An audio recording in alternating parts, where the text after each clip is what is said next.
So hello dear students, welcome back to this session of ICT Virtual Classroom। ICT Virtual Classroom के इस session में आप सभी का एक बार फिर से स्वागत है। आज की क्लास में हम लोग बात करने जा रहे हैं क्लास 10 साइंस कक्षा 10 विज्ञान विषय के ऊपर। और मैं उम्मीद करता हूं आप सबके सब फिट फाइन हेल्दी होंगे, बिल्कुल रेडी होंगे क्लास के लिए।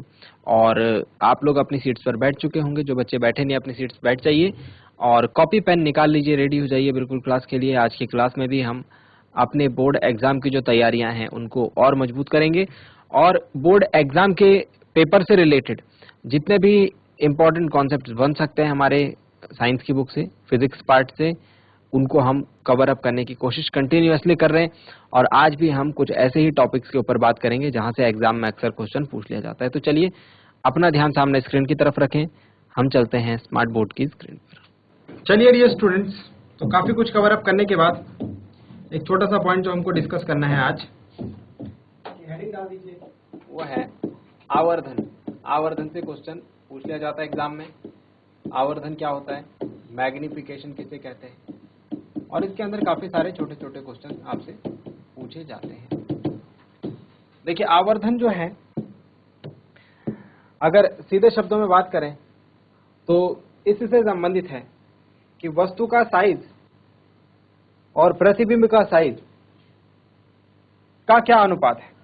ठीक है, वही क्या होता है, वही आवर्धन होता है। मतलब कि हम ये बोल सकते हैं कि जो प्रतिबिंब बनेगा वो वस्तु की ऊंचाई का कितने गुना बनेगा।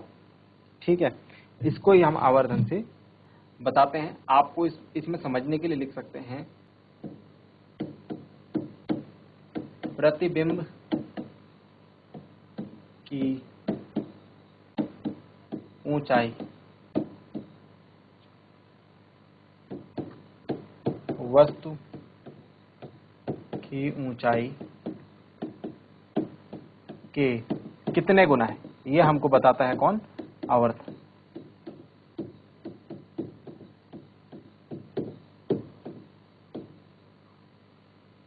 ठीक है, प्रतिबिंब की जो ऊंचाई है वस्तु की ऊंचाई की कितने गुना है। सपोज आप खड़े हो रखे हो मिरर के सामने,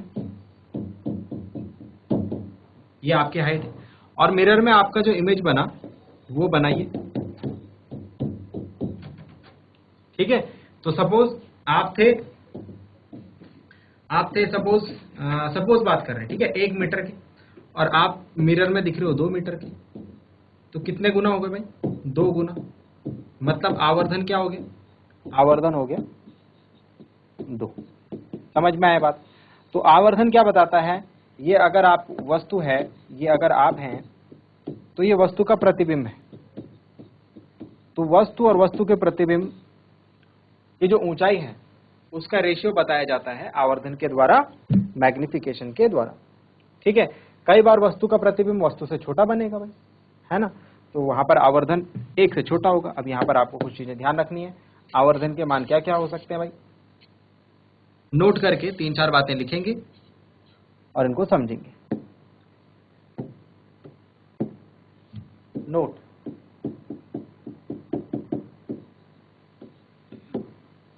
पहली बात तो यह है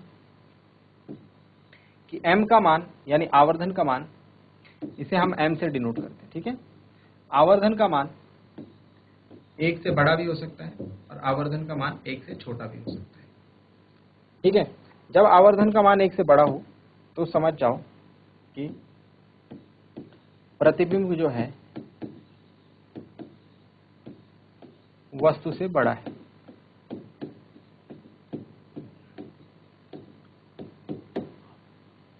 और जब लेस देन 1 हो तो मान लीजिए कि प्रतिबिंब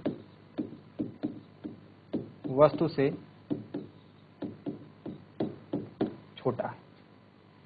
ठीक है, जब किसी वस्तु का प्रतिबिंब वस्तु से छोटा बनेगा तो उसके लिए आवर्धन का मान 1 से छोटा आएगा हमेशा।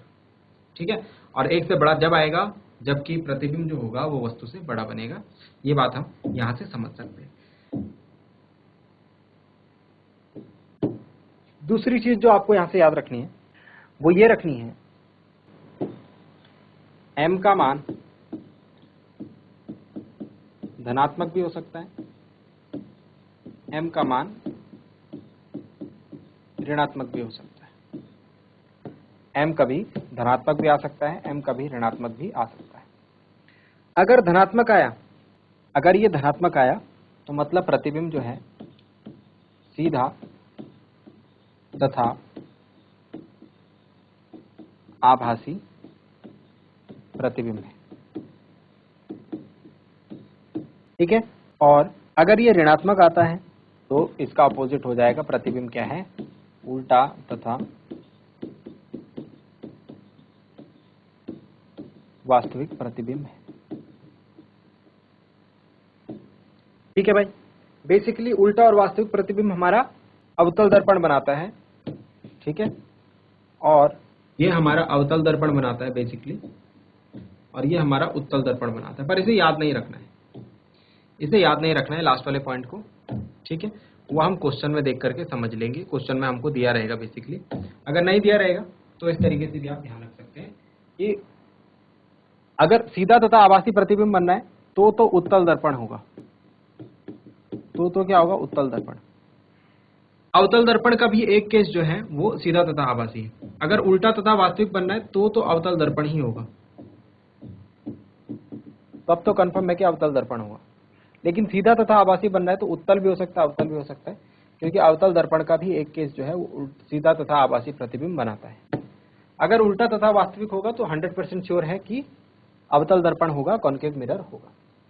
चलिए नोट डाउन कर लीजिए इस बात को, और लास्ट में एट लास्ट इसका फॉर्मूला लिख लेते हैं। जो फॉर्मूला है आवर्धन का, जो सूत्र है आवर्धन का, वो कुछ इस प्रकार है। आवर्धन m इज इक्वल टू प्रतिबिंब की ऊंचाई बटे बिंब की ऊंचाई, मतलब जो इमेज बनी है उसकी ऊंचाई कितनी है और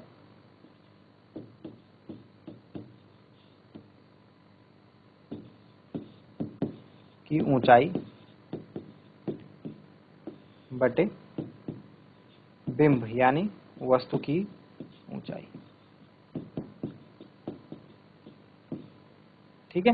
इसका ही एक दूसरा फॉर्मूला है m is equal to minus V upon U, m is equal to minus V upon U, जहां पर v और u क्या है, v हम जानते हैं, v क्या है हमारा, प्रतिबिंब की दूरी है ध्रुव से, और u क्या है, बिंब की दूरी है, वस्तु की दूरी है ध्रुव से, ठीक है। नोट डाउन कर लेंगे इसे, यहाँ पर माइनस नहीं आएगा, ठीक है, only plus V upon U, इसको करेक्ट कर लीजिए। तो ये दोनों फॉर्मूलाज हम लोग दिमाग में रखेंगे, याद रखेंगे, जब हमसे पूछा जाए क्वेश्चन में तो हम इनको अप्लाई करेंगे। नोट डाउन कीजिए जरा जल्दी से। चलिए बच्चों जल्दी से नोट डाउन कर लीजिए और फिर हम आगे की बातें करते हैं। ये दर्पण पढ़ रहे हैं, देखो ये आवर्धन के फॉर्मूला में माइनस आएगा, दर्पण के केस में हम अभी दर्पण पढ़ रहे हैं ना, दर्पण से रिलेटेड अगर फॉर्मूला होगा तो माइनस आएगा, अगर लेंस से रिलेटेड होगा तो माइनस नहीं आएगा, ठीक है। तो लेंस वाला केस हम बाद में पढ़ेंगे, अभी सिर्फ दर्पण वाला केस आप याद रखिए। हम दर्पण के लिए पढ़ रहे हैं ये फॉर्मूला, तो माइनस इसमें आएगा, ठीक है। चलिए तो कुछ क्वेश्चंस करते हैं इसके, ठीक है। हमने कुछ कल भी बात करी थी इसके बारे में, ठीक है। आज हम इसके कुछ क्वेश्चंस करते हैं, जल्दी से इस क्वेश्चन को नोट डाउन कीजिए और फिर हम आगे की बातों को करते हैं। क्वेश्चन है, ये क्वेश्चन एग्जाम में अक्सर पूछे गए हैं, आने के चांसेस इस बार भी पूरे हैं, इसीलिए ध्यान से समझ के करें। कोई 4 सेंटीमीटर साइज का बिंब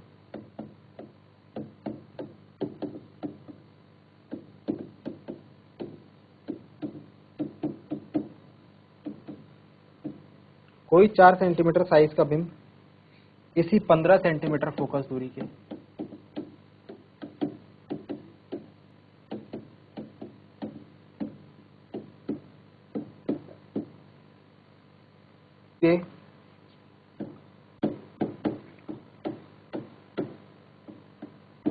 अवतल दर्पण से 15 सेंटीमीटर फोकस दूरी के अवतल दर्पण से 25 सेंटीमीटर की दूरी पर रखा है।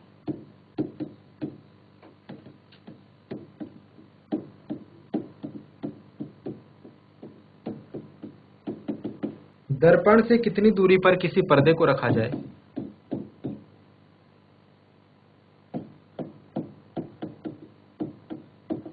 दर्पण से कितनी दूरी पर किसी पर्दे को रखा जाए कि स्पष्ट प्रतिबिंब प्राप्त हो।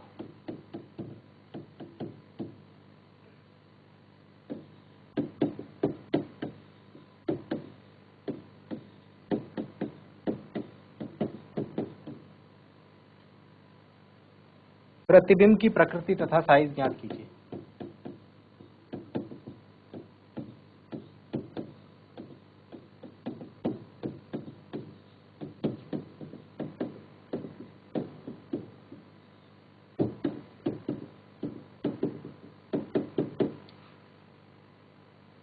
तो ये एक क्वेश्चन है। इस क्वेश्चन में आपसे दर्पण सूत्र भी अप्लाई किया जा रहा है। दर्पण सूत्र आपको याद दिला दूं, हमने कुछ ही टाइम पहले बात करी है। देखो ये रहा दर्पण सूत्र, यहाँ पर लिखा हुआ हमने, ठीक है। आज पर बेस्ड हमने क्वेश्चन भी करा था, जल्दी से इसे नोट डाउन कर लीजिए। 1/v + 1/u = 1/f। v जो है प्रतिबिंब दूरी है, u जो है बिंब या वस्तु की दूरी है, f जो है फोकस दूरी। सारी दूरियां आपको दर्पण के ध्रुव p से नापनी है, ठीक है। दर्पण के ध्रुव p से राइट हैंड साइड की जो दूरियां धनात्मक होती हैं, लेफ्ट हैंड साइड की ऋणात्मक होती है। ठीक इसी प्रकार ऊपर की धनात्मक होती है और नीचे की ऋणात्मक होती है। ये भी आपको ध्यान में रखना है। चलिए वापस क्वेश्चन में आते हैं। जल्दी से इस क्वेश्चन को ट्राई कीजिए, अटेम्प्ट करने की कोशिश कीजिए। इस क्वेश्चन को करने के लिए आपको 1 मिनट का टाइम दे रहा हूँ, ठीक है। 1 मिनट में इस क्वेश्चन को सॉल्व करने की कोशिश कीजिए, या फिर जितना भी हो 1 मिनट पूरा आप इस क्वेश्चन पर लगाइए। वो कुछ इस प्रकार से है। कोई 4 सेंटीमीटर साइज का बिंब, 4 सेंटीमीटर साइज का बिंब मतलब वस्तु का जो साइज है वो हमसे बताया गया है 4 सेंटीमीटर है। बिंब का साइज, बिंब का साइज को हम डिनोट करते हैं वस्तु का साइज से, यानी कि h से। वो दे रखा है 4 सेंटीमीटर, ठीक है, गुड। किसी 15 सेंटीमीटर फोकस दूरी के अवतल दर्पण से, भाई अवतल दर्पण है और अवतल दर्पण की फोकस दूरी क्या होती है, ये देखो। अगर याद नहीं आता तो इस तरीके से अवतल दर्पण बनाओ। ये मुख्य अक्ष बनाओ, ये इसका पोल हो गया, ध्रुव हो गया, ये फोकस हो गया और ये वक्रता केंद्र। ध्रुव से लेफ्ट हैंड साइड में, कौन सी साइड में, ध्रुव से लेफ्ट हैंड साइड में नापी गई दूरियां क्या होती है, ऋणात्मक। अगर इधर जाऊंगा तो धनात्मक। तो मतलब जो अवतल दर्पण का फोकस दूरी है वो क्या होगी भाई, ऋणात्मक होगी। मतलब फोकस दूरी स्मॉल f = -15 सेंटीमीटर। ये 4 सेंटीमीटर क्या है, पॉजिटिव क्यों लिया मैंने, इसको नेगेटिव क्यों नहीं लिया, क्योंकि वस्तु को हमेशा इस प्रकार से रखा जाता है, अक्ष के ऊपर की तरफ। तो पोल के ऊपर की तरफ की जो दूरियां होती है वो धनात्मक होती हैं, इसीलिए यहाँ पर ये दूरी क्या होगी भाई, धनात्मक होगी, ठीक है। फोकस दूरी f माइनस हो गया, -15 हो गया। के से 25 सेंटीमीटर की दूरी पर रखा है बिंब दूरी, यानी वस्तु कितनी दूरी पर है, ये है बिंब दूरी। बिंब दूरी को हम किससे रिप्रेजेंट करते हैं भाई, बिंब दूरी मतलब वस्तु की दूरी, इसको हम u से रिप्रेजेंट करते हैं। तो u हमको दे रखा है 25 सेंटीमीटर। पर जरा ध्यान दो, ये प्लस का आएगा माइनस का आएगा भाई। ये है अवतल दर्पण। अवतल दर्पण के सामने आप प्रतिबिंब वस्तु को इधर ही कहीं रखोगे, है ना, इसे इधर ही कहीं रखोगे। तो ये क्या है, ये लेफ्ट साइड है, ध्रुव के लेफ्ट साइड में है, मतलब ये क्या आएगा, ऋणात्मक आएगा, ठीक है। दर्पण से कितनी दूरी पर किसी पर्दे को रखा जाए कि स्पष्ट प्रतिबिंब प्राप्त हो। प्रतिबिंब की प्रकृति तथा साइज ज्ञात कीजिए। हमसे सीधे सीधे प्रतिबिंब की दूरी पूछ ली जा रही है। जहां पर प्रतिबिंब बनेगा भाई वहीं पे पर्दा रख देंगे तो हमको साफ साफ दिखने लगेगा, सीधी बात ये। तो हमसे क्वेश्चन में प्रतिबिंब दूरी पूछी जा रही है। हम इस क्वेश्चन को सॉल्व करेंगे। प्रतिबिंब दूरी v बराबर क्वेश्चन मार्क, और साथ ही साथ हमसे प्रकृति और साइज भी पूछा जा रहा है। तो प्रकृति क्वेश्चन मार्क है और प्रतिबिंब का साइज, इसका साइज भाई, प्रतिबिंब का साइज h डैश से जिसको निरूपित करते हैं वो भी क्वेश्चन मार्क है, ठीक है। तो ये हो गया पूरा क्वेश्चन पढ़ करके, क्या चीजें हमें दी है, क्या नहीं दी है, क्या हमको निकालना है, सारा चीज हमने फाइंड आउट यहाँ पर कर लिया। अब क्वेश्चन को सॉल्व करना स्टार्ट करते हैं। सबसे पहले हम लगाते हैं इसमें दर्पण सूत्र। दर्पण सूत्र क्या है भाई, दर्पण सूत्र 1/v + 1/u = 1/f से 1/v plus 1/u is equal to 1/s। Value रख दो भाई, 1/v कितना है, v निकालना है, प्लस 1/u कितना है भाई, -25 इज इक्वल टू 1/f कितना है भाई, -15। ठीक है, तो 1/v इज इक्वल टू हो जाएगा -1/15 प्लस 1/25। एलसीएम लेकर के सॉल्व करेंगे बेसिकली हम इसे, जल्दी से नोट डाउन कर लीजिए। तो एलसीएम कितना आ जाएगा भाई, 15 और 25 का, 15 और 25 का एलसीएम आ जाएगा 150। ठीक है, तो 15 टाइम का और 25 6 का, तो 16/150 आ जाएगा। यहाँ से v इज इक्वल टू आ जाएगा 150/16, और इसे हम काट सकते हैं 2 से, है ना, तो ये निकल के आएगा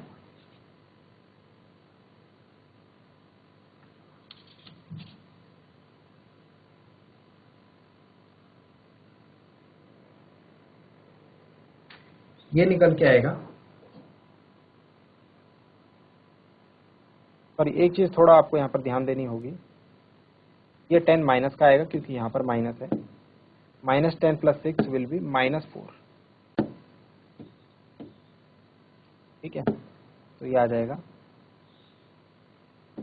150/-4। ठीक है, जब इसे काटेंगे तो ये आएगा 37.5 सेंटीमीटर माइनस। तो हमारा क्या है भाई, ये वाली लाइन रह देते हैं, इसके बाद लिखते हैं। जब आप इसमें एलसीएम वगैरह लोगे, सब कुछ करोगे, तो v इज इक्वल टू आएगा -37.5 सेंटीमीटर। मतलब एक आंसर हमारा यहाँ पर आ चुका है, एक आंसर हमारा यहाँ पर आ चुका है। नोट डाउन करें इसे। तो प्रतिबिंब दूरी जो होगा -37.5 सेंटीमीटर पर बनेगा। अतः आप लिख सकते हैं, अतः पर्दे को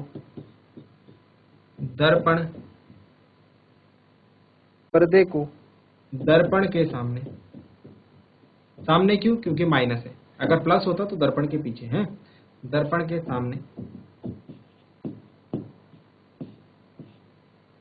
पर्दे को दर्पण के सामने 37.5 सेंटीमीटर दूरी पर रखना चाहिए।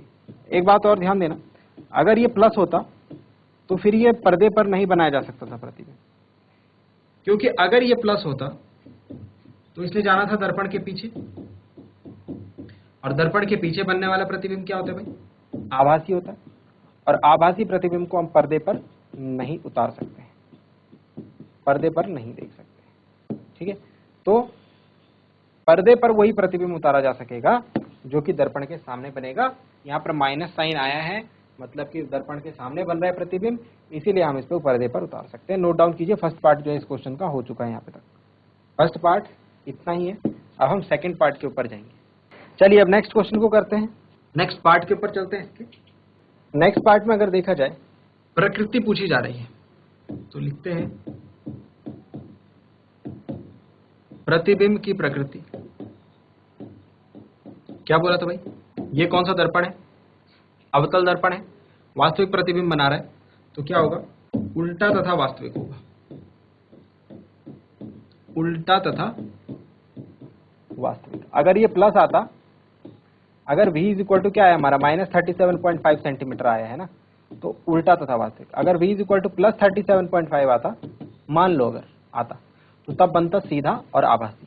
ठीक है, ये बात ध्यान रखना, क्योंकि अवतल दर्पण के दो ही केस हैं, या तो उल्टा और वास्तविक प्रतिबिंब बनाएगा, या तो सीधा आभासी बनाएगा।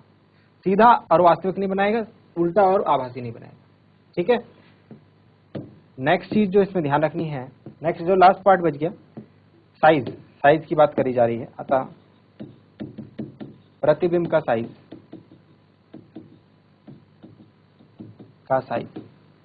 क्योंकि हम जानते हैं m इज इक्वल टू क्या होता है, h'/h होता है, और यही फॉर्मूला जो होता है वो होता है -v/u। ठीक है, आवर्धन के हमने दो फॉर्मूलाज पढ़े थे, m is equal to h'/h, प्रतिबिंब की ऊंचाई बटे बिंब की ऊंचाई। ठीक है, और वही -v/u के एक पर। हमें m नहीं दिया हुआ है, तो ये वाला साइड छोड़ देते हैं। ठीक है, v पता है, u पता है और h पता है, तो हम यहाँ से ये रिलेशन निकाल सकते हैं, h dash upon h is equal to minus b upon u. तो एच डैश बराबर हो जाएगा माइनस बी अपॉन यू गुणा गया एच। इसे अगर हम आगे सॉल्व करेंगे तो हमें अपना आंसर इजीली मिल सकता है यहाँ से, ठीक है।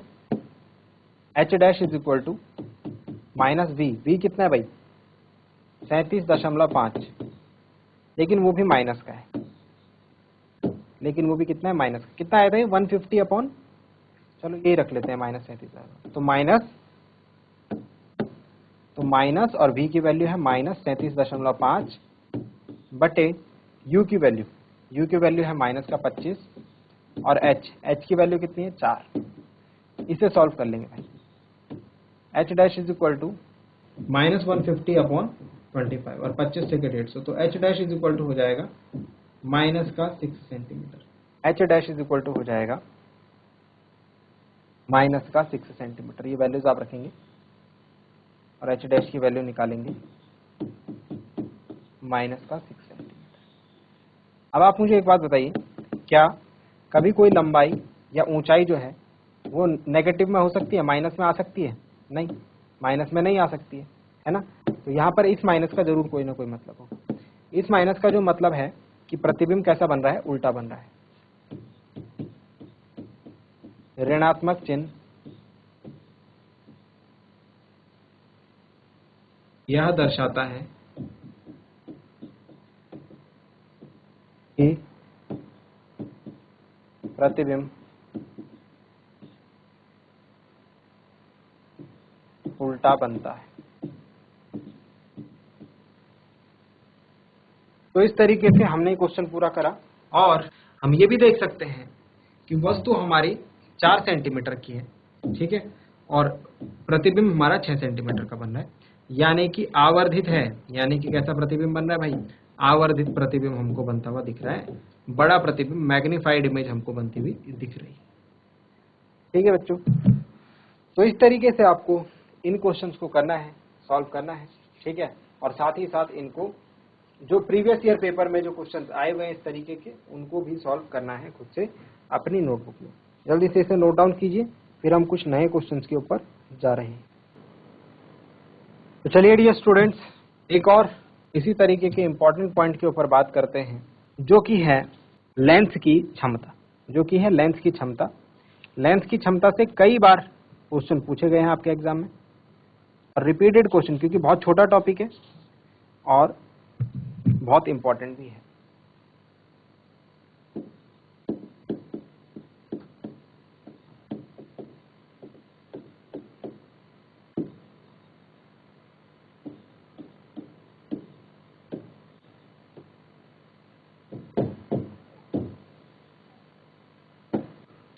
Power of lens. देखिए डियर स्टूडेंट्स, हम जानते हैं लेंस दो प्रकार के होते हैं, अवतल लेंस और उत्तल लेंस। अवतल लेंस और उत्तल लेंस। अवतल लेंस जो है वो अगर उस पर समांतर प्रकाश किरण पड़े तो अवतल लेंस की ये प्रकृति होती है। ये मतलब हम इन दोनों को इस तरीके से डिफाइन करते हैं, क्योंकि अवतल लेंस जो है अपने ऊपर पड़ने वाली समांतर किरणों को अपसारित करता है। क्या करता है? अपसारित करता है। तो हम इसे अपसारी लेंस भी कहते हैं। और उत्तल लेंस जो है अपने ऊपर पड़ने वाली समांतर किरणों को अभिसारित करता है, तो इसीलिए हम इसे अभिसारी लेंस भी कहते हैं। ठीक है, उत्तल लेंस क्या करता है? अपसारित करता है। देखो समझने के लिए ऐसे देखो, ये रहा हमारा उत्तल लेंस। उत्तल लेंस पर इस तरीके से अगर प्रकाश किरण पड़ी तो ये जाएंगी और ऐसे बाहर को निकल जाएंगी। इसको कहते हैं अपसारित करना। अगर बात करें उत्तल लेंस की, उत्तल लेंस कुछ इस प्रकार का होता है। इसके ऊपर अगर समांतर प्रकाश किरण पड़ी तो ये इस तरीके से पास आने लगते हैं। ठीक है, तो इसे कहते हैं अभिसारित करना। तो ये हो गया अपसारित और ये हो गया अभिसारित, तो इसीलिए इसको अपसारित लेंस कहते हैं, और हमारा जो उत्तल लेंस है उसको अभिसारित लेंस, अभिसारी लेंस भी कहते हैं। ठीक है, तो कहने का मतलब ये है कि अवतल लेंस की जो प्रकाश किरण है उनको अपसारित करने की क्षमता होती है, जबकि उत्तल लेंस के पास प्रकाश किरणों को अभिसारित करने की क्षमता होती है। ठीक है, यही हम इसको ही डिफाइन करते हैं लेंस की क्षमता। तो किस तरीके से आप डिफाइन करेंगे? किसी लेंस द्वारा, चाहे वो कोई सा भी लेंस हो, ठीक है, अवतल हो उत्तल हो, किसी लेंस द्वारा प्रकाश किरणों के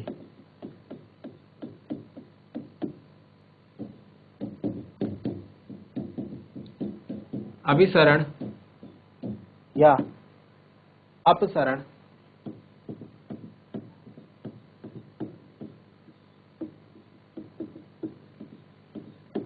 करने की क्षमता, किसी लेंस द्वारा प्रकाश किरणों को अभिसरण या अपसरण करने की क्षमता कह लीजिए या फिर मात्रा कह लीजिए, को उस लेंस की क्षमता कहते हैं, को उस लेंस की क्षमता। ठीक है, इसे हम P द्वारा निरूपित करते हैं।